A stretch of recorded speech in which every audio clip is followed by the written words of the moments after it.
Nova Manhã. Conexão Brasília com Diego Amorim.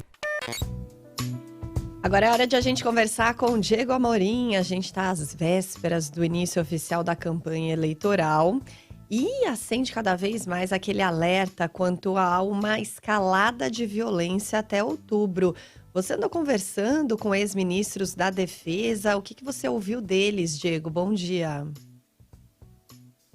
Bom dia, Michele. Bom dia, Mauro. Bom dia, ouvintes da Nova Brasil. Olha, a primeira coisa que precisa ser dita é que toda eleição é tensa. Toda eleição no Brasil ela é historicamente tensa.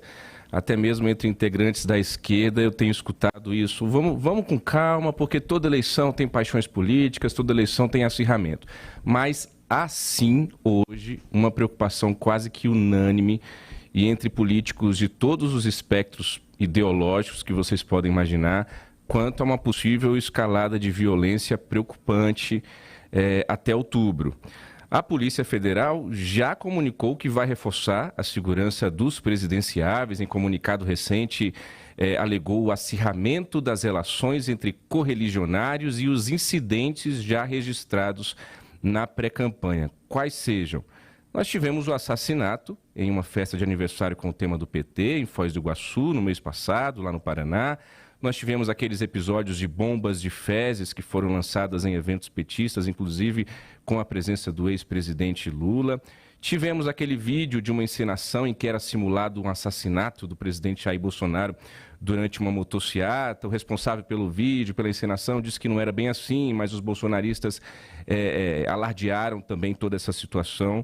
Nós temos um discurso de guerra santa que vai sendo, digamos assim, intensificado dentro da campanha do Bolsonaro, potencializado agora com uma novidade, com os posicionamentos recentes da primeira-dama Michele Bolsonaro, que entra de vez na campanha do atual presidente. Os petistas costumam recordar sempre aqueles discursos da campanha de 2018 de Jair Bolsonaro, sobretudo aquele em que no Acre ele fala em fuzilar a petralhada. Bolsonaro já disse inúmeras vezes que estava falando em sentido figurado, aquela coisa toda. E nós temos também recentemente aquele discurso do Lula público no evento de pré-campanha, em que ele fez elogios a um ex-vereador petista que também em 2018 empurrou um empresário contra um caminhão durante uma briga em frente ao instituto que leva o nome do ex-presidente petista. Então, em razão de todos esses fatos que eu elenco aqui, e mais alguns, senão a gente ficaria aqui se alongando, porque infelizmente são muitos os fatos que nos levam a nos preocuparmos com a questão da violência até outubro. Em razão disso, se acende o alerta para as manifestações de amanhã, que estão convocadas, sobretudo por apoiadores do ex-presidente Lula, que são aquelas manifestações na esteira da Carta Pró-Democracia.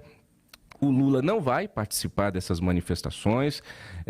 O argumento oficial é o de que ainda não começou para valer a campanha, eles só podem começar a pedir votos na terça-feira que vem, dia 16 de agosto. Então, para não ser confundido com comício, o Lula não deve participar dessas manifestações. É essa, pelo menos, a informação dos bastidores na campanha do PT. E no próximo 7 de setembro, como nós sabemos, o Bolsonaro está convocando a sua militância para ir às ruas novamente. Nesse caso, o Bolsonaro deve ir. Lembrando que no ano passado ele esteve nas manifestações aqui em Brasília e também em São Paulo. Agora, Mauro, Michele, eu conversei com os ex-ministros Aldo Rebelo, que foi ex-presidente da Câmara, atuou nos governos Lula, foi ministro da Defesa da Dilma Rousseff, e também conversei com o ex-ministro da Defesa e da Segurança Pública, Raul Jungmann, que foi no governo de Michel Temer.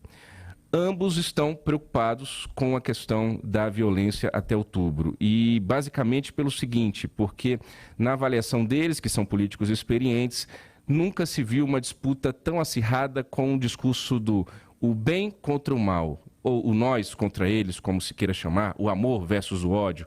E aí eles me disseram, olha, se tem uma luta do bem contra o mal, tudo se justifica. Se eu acredito que eu estou do lado do bem e o outro é o mal, vale tudo nessa guerra do bem contra o mal.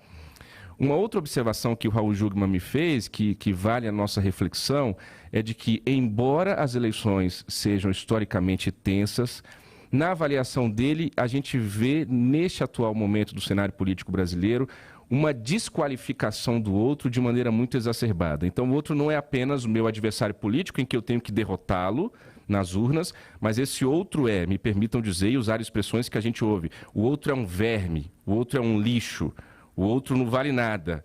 E eu estou do lado certo da força e o outro está do lado muito errado da força. E isso vai se escalando, e o Raul Jungmann me disse que não há como minimizar o que está acontecendo. Ele fala em virulência e intensidade nesses ataques, então na avaliação dele há uma altíssima probabilidade de conflitos até outubro. O Aldo Rebelo, ele foi um pouco mais otimista, eu até disse a ele, ministro, é uma torcida sua ou é uma análise com os pés no chão que o senhor está fazendo? Ele me disse que, embora toda eleição toque nos ânimos das pessoas, ele admite que os protagonistas da violência são hoje em número muito maior, nas palavras do Aldo Rebelo. Ele não acredita em guerra civil no Brasil, como se fala aqui e acolá. E soltou até uma frase com muita reflexão, filosofia, me disse, Diego, quando a gente está na tempestade, como é o momento agora, não dá para olhar para a proa do navio, tem que olhar para o horizonte. Eu vou, Mauro, Michele, me apegar ao Aldo Rebelo e vou olhar para o horizonte, mas também a gente não pode, como diz o Jungmann, minimizar. A situação não é simples, o que a gente tem até aqui é sim motivo de preocupação e a gente torce muito como cidadão que isso seja apenas uma análise aqui política e isso não vá se concretizando e se escalando até outubro. Eu acho que esse apelo é o mais importante mesmo, um apelo à paz, à racionalidade, um apelo a que as eleições sejam e a campanha transcorra num clima de normalidade. Clima tenso pode existir, toda eleição, como você falou, tem a sua tensão, mas é preciso que haja um mínimo de civilidade, um mínimo de bom senso e que os candidatos estimulem esse clima de civilidade e de bom senso, né? Porque muitas dessas alegações de bem contra o mal, esse tratamento virulento, parte dos próprios candidatos, né, Diego? Claro, Mauro. E aí eu até faço um complemento. O entorno desses candidatos precisa ter essa racionalidade. Porque às vezes o candidato, o próprio Lula e o Bolsonaro, estão ali fazendo dele numa cegueira, olhando somente para a disputa. Agora, você tem ali no entorno do Bolsonaro, vamos lá, Ciro Nogueira, Valdemar Costa Neto, Marcos Pereira do Republicanos. A gente tem do lado do Lula, vamos lá, vamos pensar aqui, segurando no braço dele o Mercadante, é o Disseu, é a Gleisi.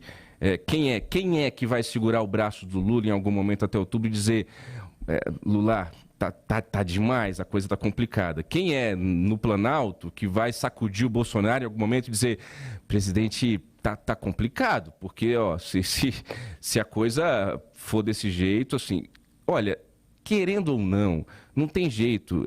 Os dois vão querer um país mais estável, mais tranquilo a partir de janeiro para governar, seja eles quem for.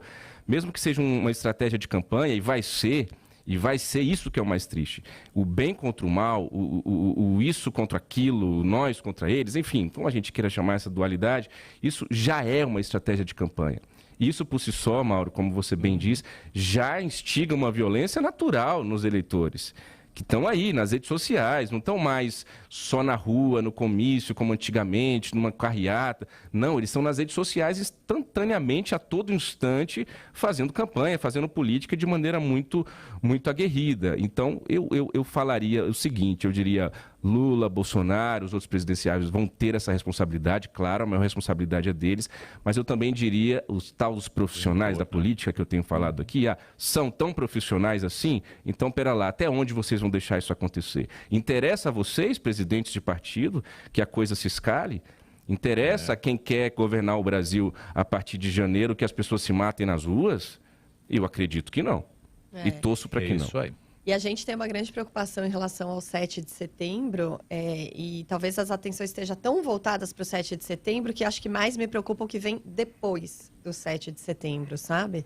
Mas é isso. Obrigada, viu, por dividir com a gente, Diego, pela sua análise. Amanhã tem mais aqui no Nova Manhã. Até lá. Até amanhã. Até lá, Michele, Mauro, ouvintes. Até Valeu. amanhã.